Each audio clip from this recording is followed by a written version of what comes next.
Right sir, ఒక్క నిమిషం sir. మనతో మాట్లాడడానికి ఏపీ బీజేపీ రాష్ట్ర నాయకులు శ్రీరామూర్తి గారు ఫోన్ లైన్లో అందుబాటులోకి వచ్చారు.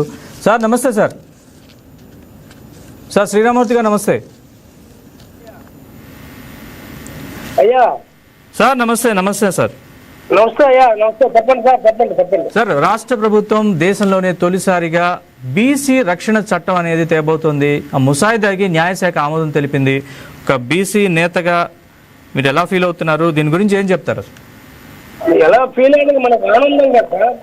మంచిగా ఫీల్ అవుతాను. మంచిగా ఫీల్ అవుతాను సార్. మన బీసీ రావడం అంటే మన ఆనందం కదా.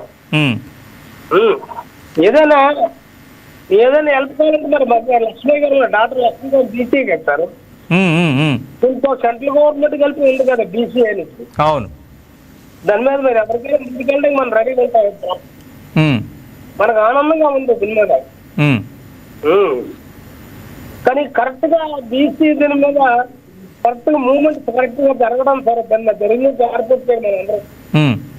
అది సార్ శ్రీరామూర్తి గారు. సో ఇప్పుడు ముసాయిదా బిల్లుకి న్యాయశాఖ ఆమోదం తెలిపి ఇంకా చాలా అంటే అసెంబ్లీలో ప్రవేశపెడతారు ఈ బిల్లుని. ఇలా దశల తర్వాత కేంద్రానికి పంపుతారు. అక్కడ ఏ విధమైన సపోర్టు కేంద్రంలో ఈ బిల్లుకి వస్తుంది? అంటే దీన్ని ఎలా, ఈ బిల్లుని కేంద్రం ఎలా చూస్తుంది?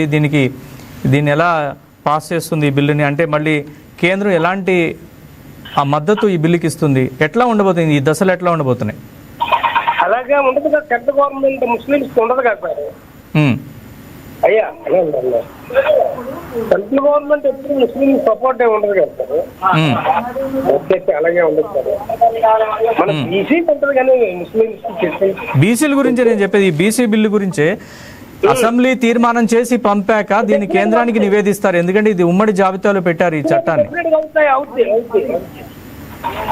అయ్యా శ్రీరామూర్తి గారు వినపడుతుందా? అవుద్ది. బీసీ ఇస్తే అమలు అవుతుంది. ఆ ప్రాబ్లం లేదు మీకు. నేను కలిపి చెప్తాను, పర్లేదు, మాట్లాడతాను మోడీగా.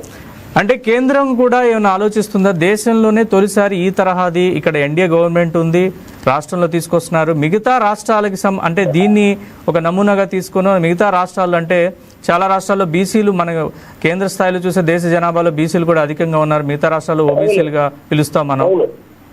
మిగతా రాష్ట్రాల్లో కూడా చేసే ఆలోచన ఏమైనా బీజేపీ ప్రభుత్వానికి ఉందా? మరి ఉంది కదా సార్. అది ఫస్ట్ నుండి ఉన్నాయి కదా బీసీలు.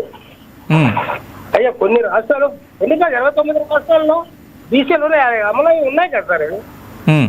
ఎక్కడ రద్దు అంటే జరగలేదు కదా సార్. ఏది ఉంటుంది ఏదైనా బీసీ సపోర్ట్ ఉంటుంది. 29 రాష్ట్రాలు సపోర్ట్ ఉంటుంది. అలాంటి ఇబ్బంది కంటే ఉండదు బీసీ. కానీ దేశంలో ఇతర ఎక్కడ లేదు సార్. ఇదే మొదటిసారి బీసీ ప్రొటెక్షన్ యాక్ట్ అనేది ఏపీలోనే మొదటిసారిగా వస్తుంది. మొదటిసారి వచ్చినా సరే బీసీ ఎప్పుడు సపోర్ట్ చేస్తారు సార్. సెంట్రల్ ప్రాబ్లం లేదు, ఎప్పుడు ఇబ్బంది పడతారు sir. Right, thank you Sriramurthy గారు.